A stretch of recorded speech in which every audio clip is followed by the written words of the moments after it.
Hello friends, કેમ છો? મજામાં? તમારું સ્વાગત છે તમારી પોતાની ચેનલ અનંત એજ્યુકેશનમાં. વિદ્યાર્થી મિત્રો, આ વિડીયોમાં જોઈશું ધોરણ 11 અંગ્રેજીની પ્રથમ પરીક્ષા માટેનું ઇમ્પોર્ટન્ટ મોડલ પેપર સોલ્યુશન સાથે. તો વિદ્યાર્થી મિત્રો, આ વિડીયો તમને બહુ જ કામમાં આવવાનું છે, કારણ કે આ જે પેપર છે ઇમ્પોર્ટન્ટ પેપર છે, તો જરૂરથી તમને બહુ જ ઉપયોગી રહેશે. તો વિડીયો પૂરેપૂરો જોવાનો છે. અને વિદ્યાર્થી મિત્રો, ખાસ જો તમે હજુ પણ ચેનલને સબસ્ક્રાઈબ નથી કરી તો ચેનલને સબસ્ક્રાઈબ કરી લો, કારણ કે તમને ફૂલ્લી સપોર્ટ મળવાનો છે ધોરણ 11-12માં. તો ચેનલને સબસ્ક્રાઈબ કરો, તમારા મિત્રો સાથે શેર કરો.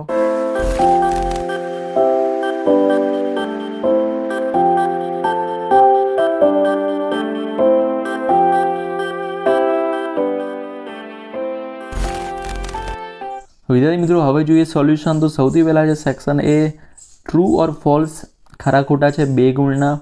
Physical disease occur mainly owing to wrong thought process. તો અહીંયા આવશે ફોલ્સ, કારણ કે શારીરિક રોગ છે જે ફિઝિકલ ડિસીઝ છે તે ખરાબ થોટ પ્રોસેસના લીધે, ખોટા થોટ પ્રોસેસના લીધે ના થાય, એ મેન્ટલ ડિસીઝ થાય. ત્યારબાદ second, Arunima Sinha was a national level volleyball player. તો વોલીબોલ નહીં પણ વોલીબોલ આવે, એટલા માટે આ ફોલ્સ. ત્યારબાદ find and write the nearest meaning, 2 ગુણ માટે છે.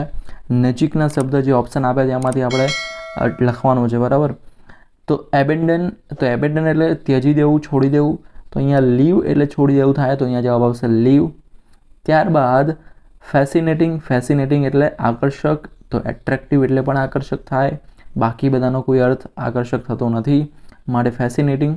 તો સામે આવશે એટ્રેક્ટિવ. તો 2 ગુણ છે આના. ત્યારબાદ નેક્સ્ટ ક્વેશ્ચન છે ફંક્શનનો. Select the most appropriate language function given in the bracket and write against the sentence. મતલબ જે તમને આપ્યા છે અહીંયા એને તમારે આખું વાક્ય લખવાનું અને સામે એનો જવાબ લખવાનો, બરાબર. તો પરીક્ષામાં યાદ રાખજો. 2 ગુણ માટે છે. they prepared the speech very nicely yet he was not selected. કે ભાઈ they સ્પીચ તો જબરદસ્ત પ્રિપેર કરી પણ એનું સિલેક્શન થયું નહીં, મતલબ વિરોધાભાસ છે. તો એટલા માટે આવશે ઇન્ડિકેટિંગ કોન્ટ્રાસ્ટ. ત્યારબાદ સેકન્ડમાં શું આવશે? સિમ્પલ છે. એકમાં ઇન્ડિકેટિંગ કોન્ટ્રાસ્ટ આવે તો બીજું જે વધ્યું એ સેકન્ડમાં આવશે, બરાબર. પણ અહીંયા જે કન્ડિશન છે ભૂતકાળની એ અહીંયા એક્સપ્રેસ કરવામાં આવે છે, કારણ કે અહીંયા જો વાક્ય છે એ પણ ભૂતકાળનું છે. ટોલ્ડ વેલ ફોર નીટ, જો તે નીટ માટે બહુ જ મહેનત કરી હોત તો તારું ક્વોલિફિકેશન થઈ ગયું હોત, બરાબર, એવું કહેવા માંગે છે. ત્યારબાદ select the most appropriate response, 2 ગુણ માટે છે. વિદ્યાર્થી મિત્રો, આ ક્વેશ્ચન જોઈએ પહેલાં ખાસ 2 મિનિટ લઈને ચેનલને સબસ્ક્રાઈબ કરો, વિડીયો લાઇક કરો, ઓકે, અને તમારા મિત્રો સાથે પણ શેર કરો, કારણ કે તમારા સપોર્ટની જરૂર છે આપણી ચેનલને. ત્યારબાદ 7મો ક્વેશ્ચન છે ધર્મ, આઈ ફીલ અનઇઝી ટુડે. જ્યોત જવાબ આપે છે. અહીંયા જો બાજુમાં ફંક્શન આપ્યું છે એના આધારે તમારે ઓપ્શન સિલેક્ટ કરવાનો છે.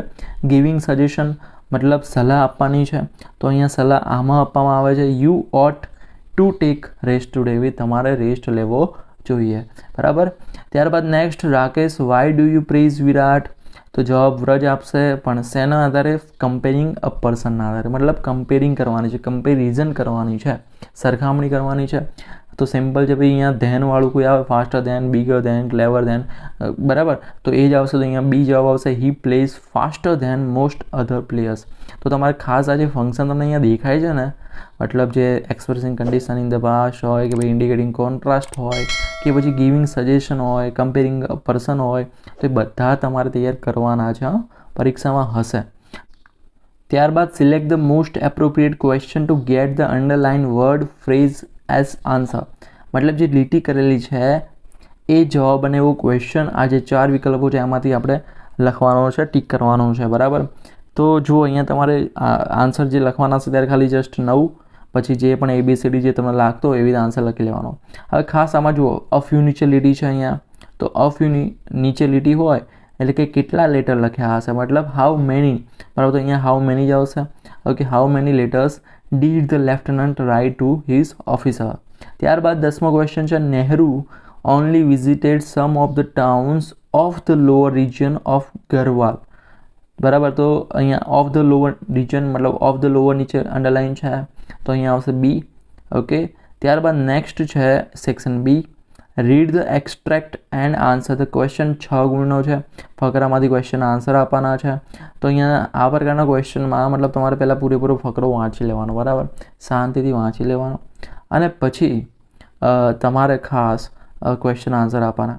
તો જુઓ અહીંયા ક્વેશ્ચન છે, what did Neelam insist Alibhai. તો નીલમે અલીભાઈને શેનો આગ્રહ કર્યો?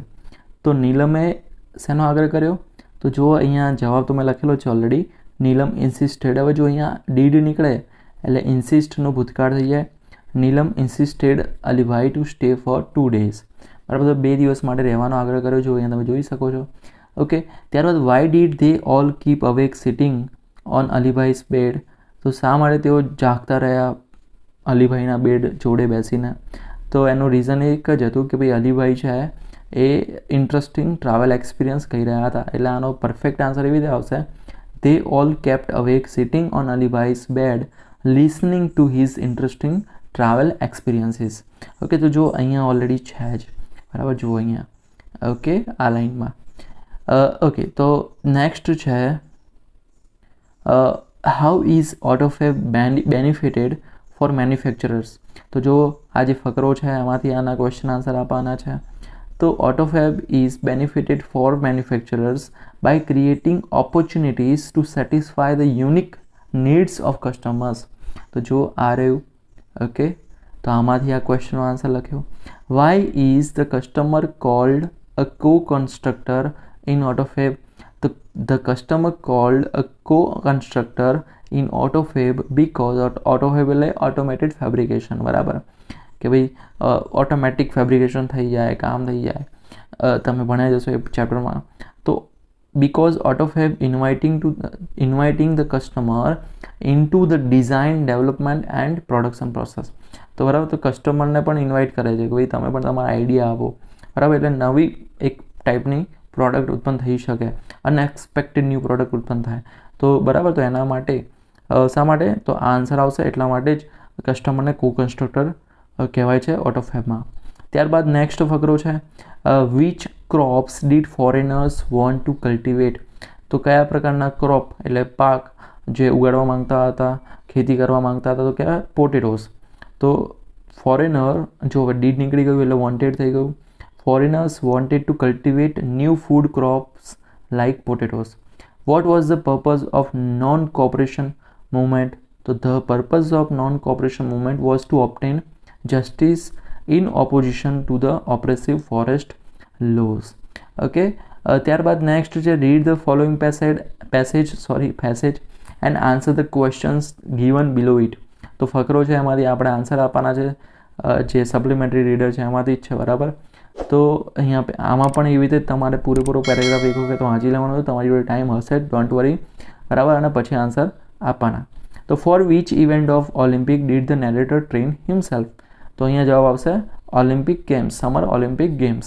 તો ઓલિમ્પિકની કઈ ઇવેન્ટ માટે નેરેટર પોતાની જાતને તૈયાર કરી રહ્યા હતા અથવા તાલીમ આપી રહ્યા હતા? તો ઓલિમ્પિક ગેમ્સ માટે.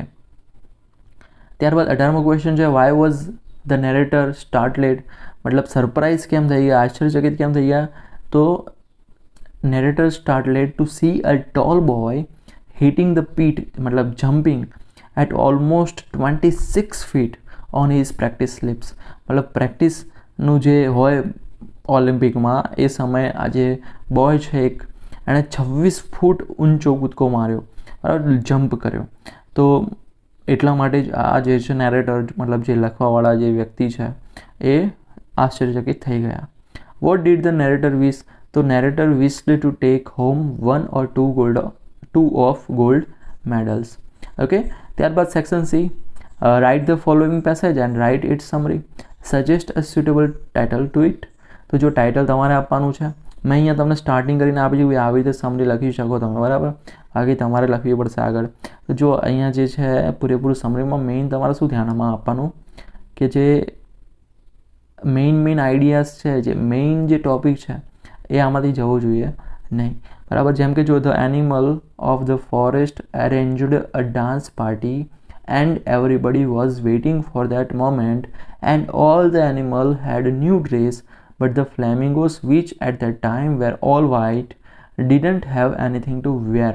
તો જો મેં આનું શું કર્યું, એક જ વાક્ય બની ગયું કે the animal of the forest arranged a dance party and all the animals had a new dress except flamingos because they didn't like any suit. કારણ કે એના પછીના વાક્યમાં છે જ તે ડિડન્ટ લાઇક એની સ્યુટ. તો આટલાનું એક વાક્ય બનાવી દીધું, બરાબર. તો આવી રીતે તમારે વાક્ય બનાવવાના છે, બરાબર. અને સમરી લખવાની છે. અને આનું ટાઇટલ શું આપશો, તો આપી શકાય a dance party in forest, simple, બરાબર. બાકી કોઈ તમને લાગતું હોય તો નીચે કમેન્ટ કરજો. ત્યારબાદ read the news clipping and answer the question. 3 ગુણ માટે છે. ન્યૂઝ ક્લિપિંગ આપી છે, એમાંથી આપણે આન્સર આપવાના છે. તો ફરી એક વખત આ પ્રકારના ક્વેશ્ચનમાં તમારે પૂરેપૂરું વાંચી લેવાનું અને પછી જ જોજો. બાકી ડાયરેક્ટલી ક્વેશ્ચન જોશો અને પછી ગોતવા બેસો, ટાઈમ લાગશે. How is 3D printing house cheaper? તો 3D પ્રિન્ટિંગ જે હાઉસ છે એ કેવી રીતે સસ્તું છે? તો જો અહીંયા લખ્યું છે already, cost about 20% less than an identical constructions using more traditional solution. તો 3D printing house is cheaper because it cost about 20% less. 20% ઓછો ખર્ચો છે 3D પ્રિન્ટિંગ હાઉસમાં, બરાબર. ત્યારબાદ what do builders believe about 3D technology? તો builders believe that 3D technology will become even faster and cheaper to print homes in the years to come and the technology will disrupt the industry. બરાબર. તો 3D ટેકનોલોજીથી ઘર જલ્દી બનશે અને સસ્તા બનશે. એટલા માટે આ જે ઇન્ડસ્ટ્રી છે જે ઘર બનાવવાની, એને પણ બહુ જ મોટો ફટકો પડવાનો છે. આખો એમ મતલબ જબરદસ્ત ફરક પડી જશે, બરાબર. તો એના વિશે જ આ છે પૂરેપૂરી 3D પ્રિન્ટ કરવાની વાત ચાલે છે, બરાબર. ઘરને પણ મતલબ ઇન્ટરેસ્ટિંગ, ઇન ફ્યુચર એ પણ પોસિબલ થશે. હવે ચલો ભાઈ 100 ઘર જોઈએ છે તો 2 મહિનામાં 100 ઘર બની પણ જશે, બરાબર. ઇન ફ્યુચર એ પોસિબલ છે. In India the technology is still used largely for school projects. Why? તો the technology is still used largely for school project. ભાઈ સ્કૂલ પ્રોજેક્ટમાં આનો યુઝ થાય છે, જે 3D પ્રિન્ટિંગ છે. તો યસ થાય છે સ્કૂલ પ્રોજેક્ટ્સમાં. બાકી ટોય, શૂઝ, ક્લોથિંગ ને એ બધું મતલબ પ્રિન્ટ કરવા માટે. ઇવન ફૂડને પણ પ્રિન્ટ કરી શકાય, બરાબર. મતલબ જેવા ટાઈપનો શેપ અને એવા ટાઈપનો ખોરાક તમે બનાવી શકો, બરાબર.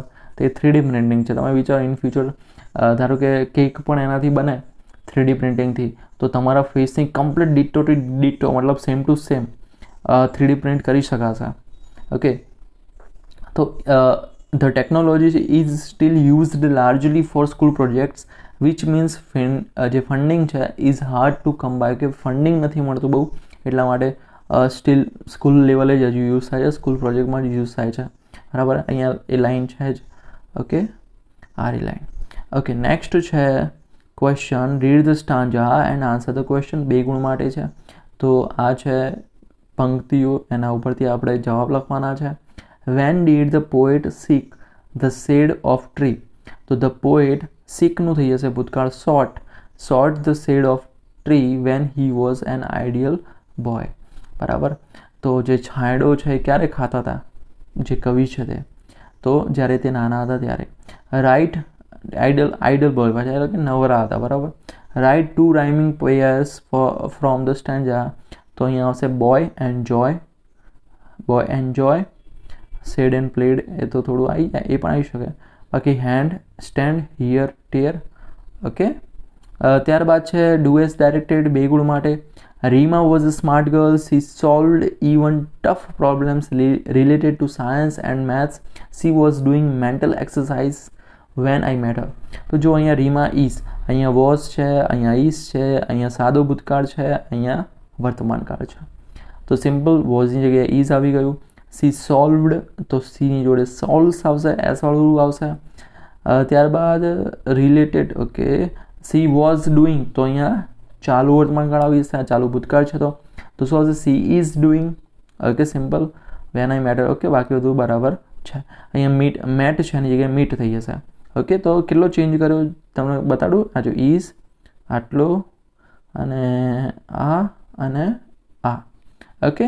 ત્યારબાદ નેક્સ્ટ છે section D. Render the following dialogue into indirect speech. તો ઇનડાયરેક્ટ સ્પીચ લખવાની છે 3 ગુણની. આ એનો આન્સર છે, બરાબર. તમે વાંચી શકો છો. ઓકે, તો બહુ જ 3 ગુણ માટે છે.